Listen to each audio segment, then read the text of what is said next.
Hello and welcome back to another video.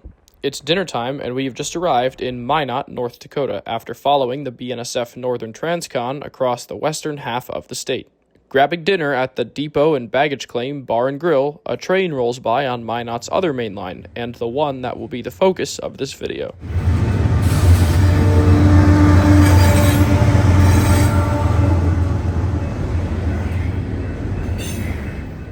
Minot, North Dakota is located at the intersection of two major mainline railroads, the former Great Northern running east to west through town and the former Soo Line running northwest towards Canada.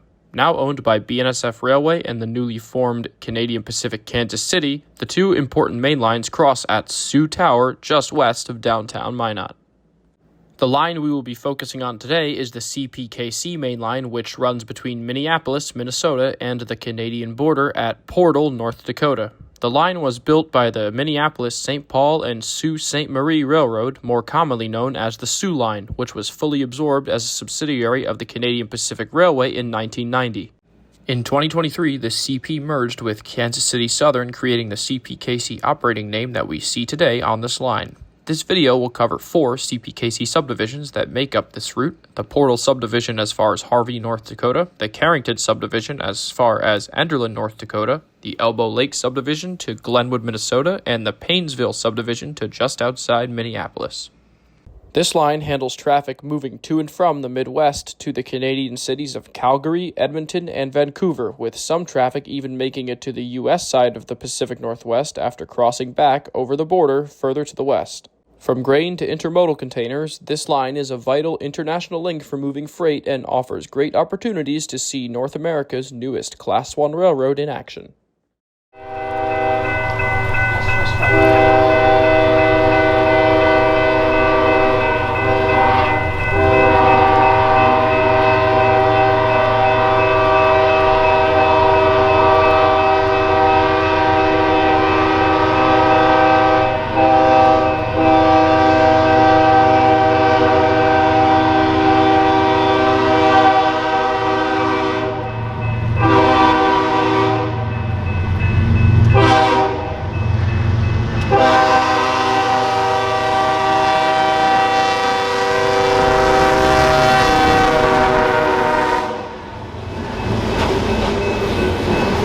Walking out of the restaurant after finishing up dinner, another CPKC train was blasting its horn through the downtown crossings heading for the Canadian border. Loaded grain train number 319 is showing off the effects of the multinational merger this evening with a CP Givo up front and a KCS de Mexico AC44CW in the old Grey Ghost paint scheme serving as the mid-DPU.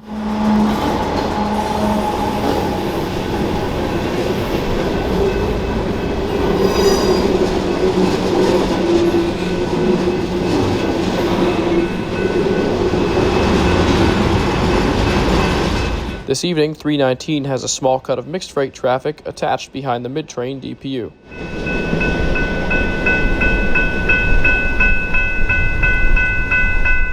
That was all of the traffic that we would see this evening, but we were back out early the next morning to begin our day following the former Soo Line to Minneapolis.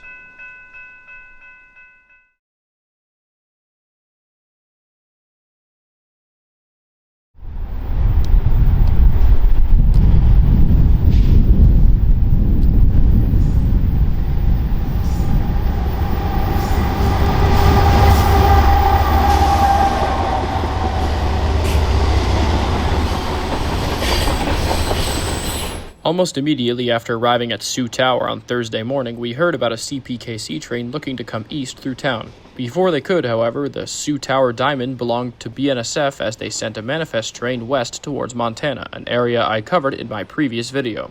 Railroads must take turns using busy crossings like this one, and this morning BNSF had the higher priority.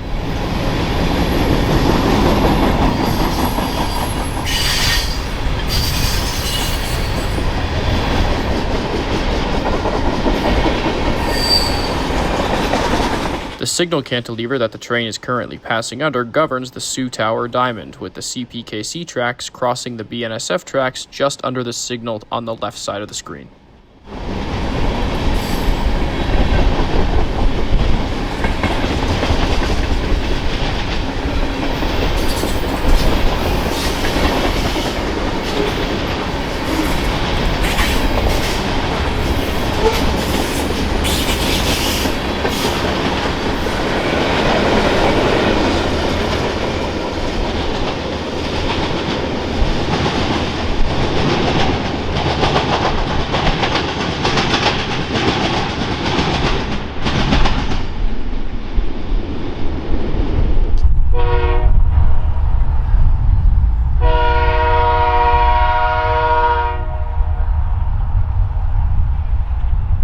After waiting patiently for the BNSF mixed freight to clear, CPKC train number 444 gets its turn to pound the diamond, heading southeast for Minnesota.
Train number 444 had to briefly stop and wait for a local switcher working the CPKC yard in Minot just ahead, which temporarily strung the train out over the BNSF Diamond, an example of how at-grade railroad crossings can easily become a point of congestion. The holdup wasn't long this morning, though, and in a few minutes, number 444 was moving again through town.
Certainly happy that 444 didn't end up fouling the diamond was Amtrak's westbound Empire Builder, pulling in for its Minot station stop just a few minutes later. No freight train delays for number 7 today, at least not here in Minot.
With the arrival of Amtrak number 7, we bid farewell to the former Great Northern. Now, following the CPKC, our first stop was the railroad's Minot yard, where the aforementioned yard job was switching with a pair of CP EMD standard cab locomotives.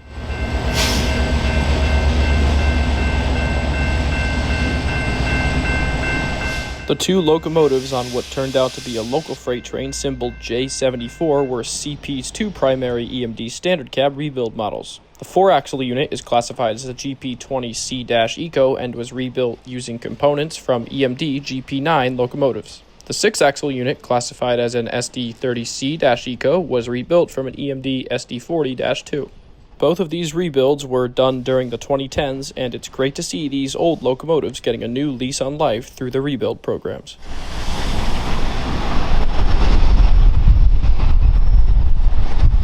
While leaving town, we heard on the radio that there was one more train in the immediate picture. We made it only a few more miles outside of Minot to Logan, where we ran into CPKC number 445, the northbound counterpart to the 444 that we just saw, heading for Calgary.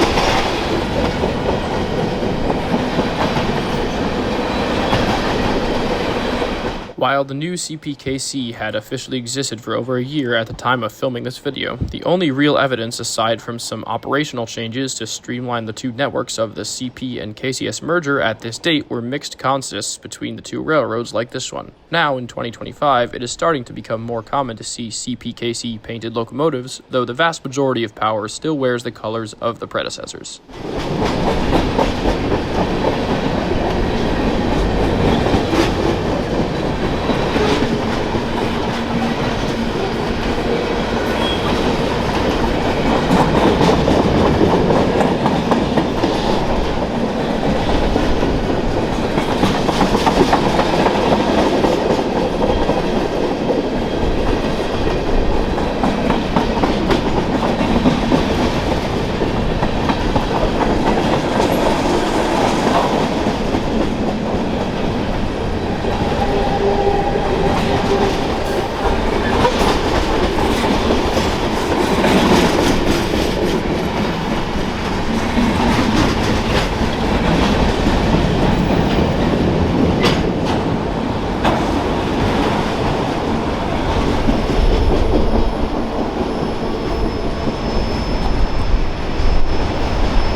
Today would involve lots of driving through the open fields of North Dakota. This is exactly what we did for the next 60 miles until we arrived in the tiny farm town of Martin, hosting just the railroad and a silo. Most notable for us, however, was the green signal, and in just a few minutes, town livened up with the arrival of CPKC's Harvey to Voltaire turn job being pulled by another GP20 rebuild, this one running long hood forward.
With tanker cars and grain hoppers, this local's consist is very much reflective of the economy in this part of the country: energy and farming.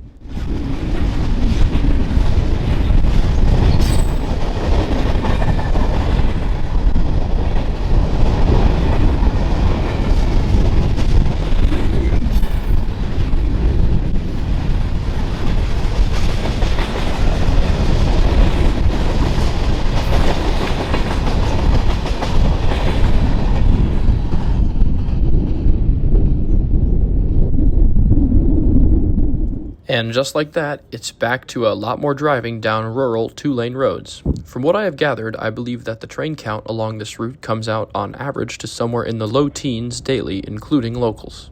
That means long stretches of waiting, or in our case, driving between trains is normal here, giving us plenty of time to take in the country around us. When the trains do show up, though, it is certainly worth the wait, and in another 90 miles, we have 2 trains heading our way.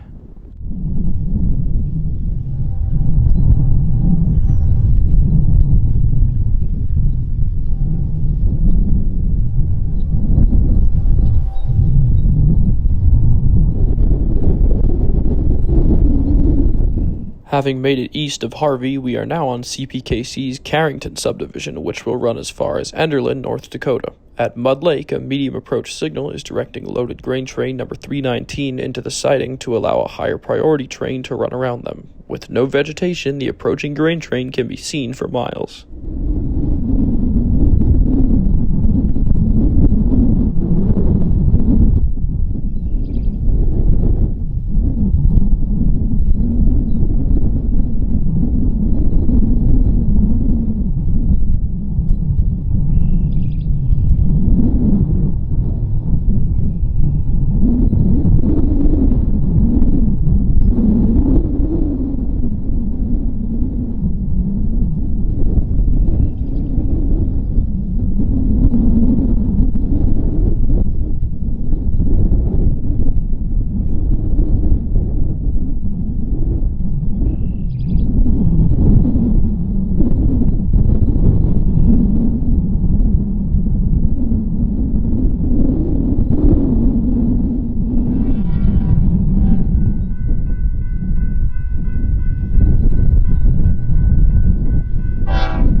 With its destination of Eastport, Idaho, 319 is one of the trains I mentioned earlier that crosses into Canada on CPKC tracks, only to eventually cross back into the United States to be handed off to the Union Pacific.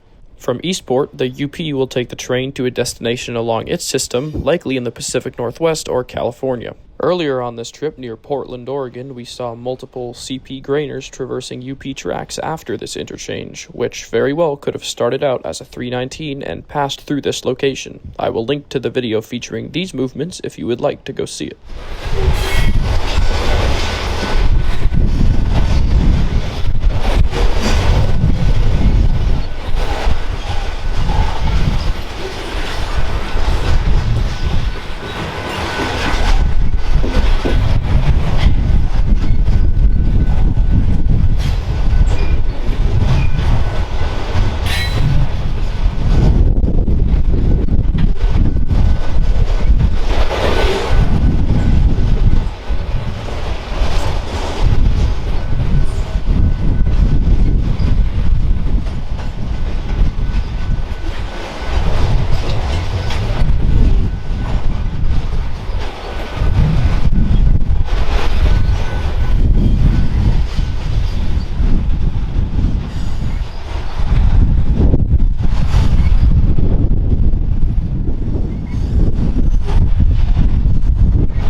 With 319 into the siding, the line is clear and signals light up for the high-priority Autorack and Intermodal Combo Train number 149 with a massive consist for Western Canada.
The 1x1 locomotive setup, the combination of autorack and intermodal cars, and the length of this massive train are all elements of the precision scheduled railroading operating philosophy, which CP was the first railroad to pioneer in the early 2010s under CEO E. Hunter Harrison.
And just like that, after 2 quick trains, the CPKC goes back to sleep for a while and we continue east towards Minnesota, and we almost make it there before we find our next train. Now on the Elbow Lake Subdivision, after we bypassed Enderlin, we find CPKC train number 313 in the process of tying down in Oswald, just a few minutes from the state line, with a CP and UP duo of power up front. As the crew was in the process of cutting the train's consist at crossings, we knew they wouldn't be going anywhere anytime soon, so we continued east into Minnesota. But, as would seem is typical fashion on this line, trains appear to come in twos, and another moving train was not far away, and this one was a good one. Just over the state line in Tenney, Minnesota, our second 445 of the day comes into view, being pulled by 2 EMDs up front, the leader being CP number 7022 and SD70 ACU rebuild painted to honor those serving in the Navy.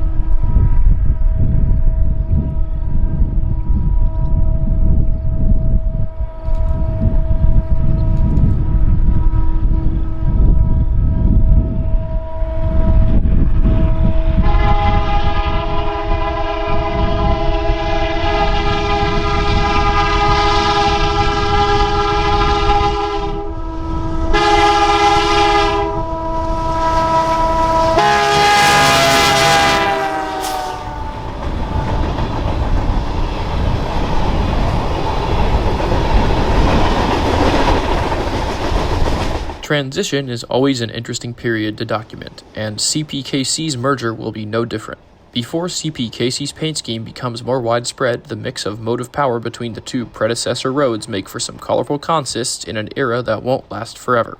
This railroad still felt like a Canadian Pacific line with some KCS power mixed in. In just a few years, CPKC's red, yellow, and black paint scheme will likely dominate these rail lines, changing the landscape forever.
As we drove through Minnesota, rural slowly became more suburban as we get closer to Minneapolis and the end of our road trip across the western United States. CPKC had one final send-off for us, however, with train number 243 meeting us at Buffalo along the Paynesville Subdivision, fresh out of St. Paul on the first leg of its trip to Western Canada.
.243 was the last action we would see on this day, and as they headed for Edmonton, we headed for Minneapolis and the airport the next morning. I hope you enjoyed this look at America's newest Class 1 railroad and the 2024 Western Railroading Series as a whole. Thank you for watching, and I'll see you next time.